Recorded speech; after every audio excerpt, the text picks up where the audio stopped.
What is going on, you guys? Bastion YGO here, and today I'm coming at you with a really interesting Madolche deck profile for you guys. So I know that I've talked about previously when I was doing the Power of the Elements before you buy.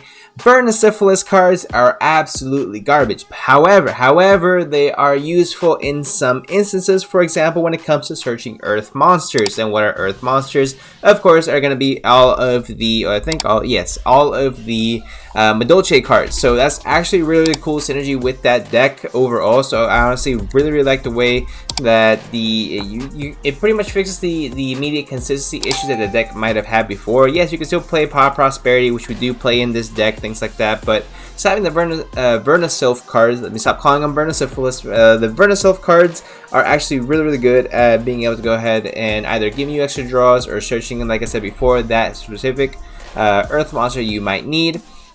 More often than not, you are going to be going for the Madolche Petting Susur, or however you want to say her name, but she's going to be the main starter for your overall combo overall. So if you guys enjoy these types of videos, let me know down below. Hopefully I will be able to do a Madolche deck, a live Madolche deck profile, because it is one of the decks that I've been wanting to pick up for a while now, but I just haven't really gotten around to it. So we'll see. I know Salon is like a $15-$20 card right now, but realistically we only play one in the deck, and I mean, at this point I'm just breaking apart the deck before we even talk about it. So if you guys do enjoy these types of videos, let me know by smashing a like, subscribe for more, and let's get right into the video. Alright guys, so first things first, we're not trying to reinvent the wheel with these ratios. We got 3 Manjulene, we got 3 Petting Susur, and we got 3 Angeli. So Angeli is pretty much going to be able to distribute herself, especially on any other Madolche, for free from your deck. So it's really powerful card. It's been one of the most powerful Madolche cards for a while now. It actually used to be pretty expensive. I believe after the reprint, actually much more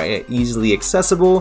Madolche, another fantastic card. Pretty much going to be your think of it like a Elemental Hero Stratos for the deck. On normal summon or flip summon, you can add a Madolche card from your deck to your hand. So really good to be able to start off with this card.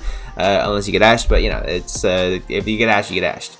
But that's also where the Vernosylph cards come into play, because in the event you get hand trapped, these allow you to continue on with your plays, but I'll get to that more in just a little bit. And of course the Petting Susur, of course, just a phenomenal card. Special summon, and get special summon any Madolche monster from your hand or deck except itself, and reduces level by 1, which you're pretty much going to be summoning at the Angeli anyway, which is going to be tributing herself. So reducing level by 1 is really going to be kind of irrelevant at that point, but it's really good to have at least that option for you. Next, we do also have the Madolche Pudding Sus, I guess the more grown-up version of Pudding Susur, or maybe like an older sister. I'm not going to get into a whole lore of Madolches. I mean, essentially they are food people.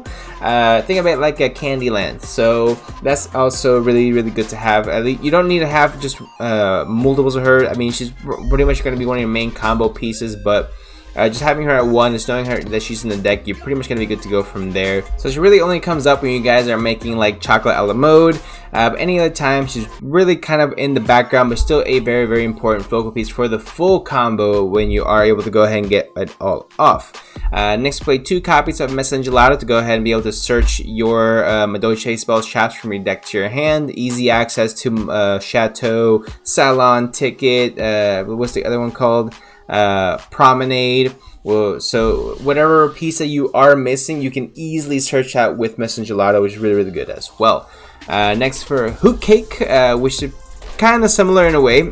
So what it allows us to do is special summon any Madolche monster from your deck by banishing one from our graveyard. So, or banishing a monster from the graveyard, which gives you immediate access to, again, any single part of your deck that you might need. So you're starting to see a little bit of a similar theme with other Madolche cards. If you guys are brand new to Madolche, definitely keep aware of that. They all kind of blend into one another. They all kind of, well, obviously they have to synergize very well, but they all search at each other. They all special summon each other out, and that's really cool to see. But like I said, the main issue with Madolche before was this overall consistency and be able to, and its ability to play through hand traps. So that's where the Vernosylph cards come into play. So I play a little bit more Vernosylph cards than most people, I want to say. So I played 3 copies of Thawing Mountains, 3 copies of the Flourishing Hills, and then 1 copy of the Awakening Forests. So Thawing Mountains gets you a draw 1, which is nice to have. The Flourishing Hills allow you to search a Vernasolf monster from your deck to your hand, so you get to search either the Thawing Mountains or the Awakening Forest. And then Awakening Forest, I think, has the weakest effect of all of them, but it's still nice to have at least a 1-up just to give it a little more diversity. It still gets you a level 4 Earth monster on board, which does come up every now and then as well. Again, searching with Vernasolf cards as well. And as far as the only hand traps I'm playing in the deck, I'm playing 3 DD Crow and then 3 Imperm down here because I want the most, again, the most impactful hand traps I can find. Being able to set Imperm going first is actually crazy powerful as well in this deck because you are going to be having a lot of back row to potentially hide your Madolche Promenade as well in the event something like that would happen, like you get Night Beamed or something crazy. So it is good to have as well, just to give it like a magical hats type thing, which I don't know how good a reason that might be, but but I just think it's really good to have the Imperm hand. I mean, regardless, it's still a really good hand trap. Plus, I do want to minimize, if possible, the amount of actually using monster effects during my opponent's turn, just because Triple Attack's talent is everywhere. It's even in this deck, so Imperm serves more than one purpose. And then DD Crow just hits every single deck. It's like the craziest hand trap ever, and I will continue to say that to the end of time. Best hand trap of all time. So that's going to be with the monsters, guys. Now on to the spells. We play 1 copy of Chateau, 1 Salon, and 1 Ticket. Really, I mean, you don't need 3 of or multiples of any of these, just because you can search out whichever one you need or may want.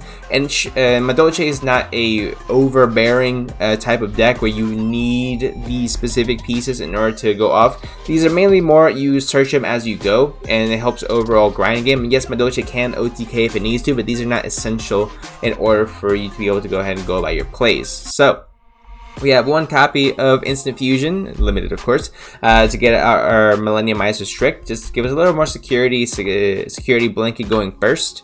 We have Call by the Grave, of course, fantastic card, must play. 3 copies of Triple Tactics Talents, and then 3 copies of Pot of Prosperity, just to make sure this is the most consistent Madolche deck possible.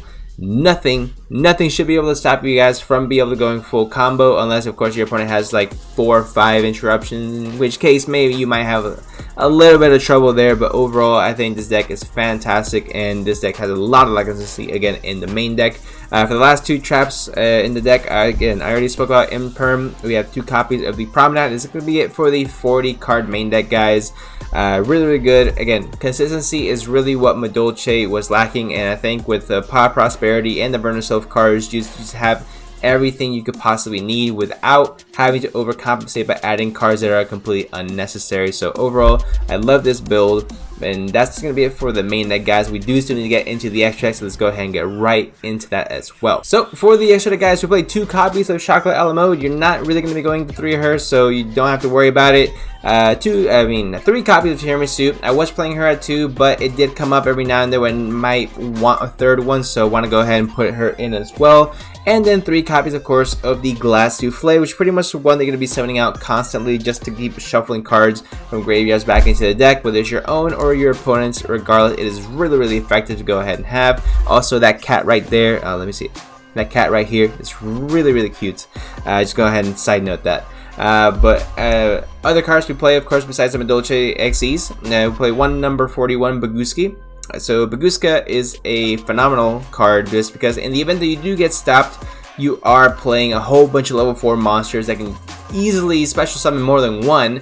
So at the very worst case scenario, you summon the Baguska, and then you shut off your opponent's turn, and you try again next turn, and you're good to go from there. Also, cards that I want to go ahead and play is Abyss Dweller, which I don't see played in many Madolche builds. I don't know why. I mean, it's a pretty much auto win against a lot of decks out there right now. So I personally really like Abyss Dweller, and it's a card that I will continue to keep in here as long as some other crazy Madolche card does not come out. Again, we do have a lot of XYs in the extra deck as well, so having a AA Zeus is nice to have. It's not something that you're going to be going into a lot, but it is nice to have that option when you do have a whole bunch of XYs in your extra deck.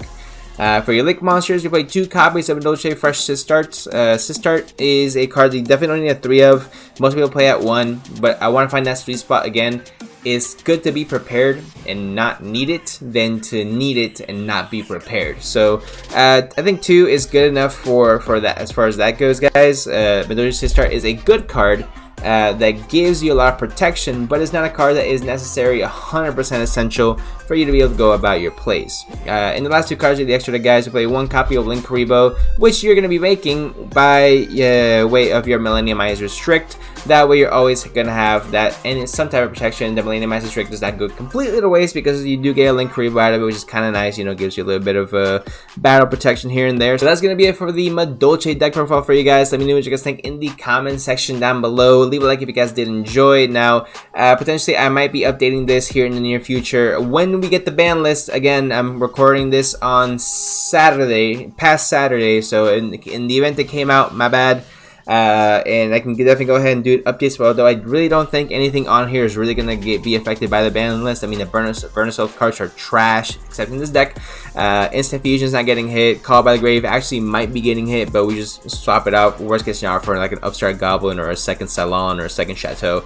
Regardless, it's not going to be a big deal as far as this deck goes. So we'll see what the ban list says, but overall, guys, that's gonna be it for the deck profile. Let me know what you guys think again in the comment section down below. Leave a like if you guys did enjoy, subscribe for more, and I'll see you guys in the next one.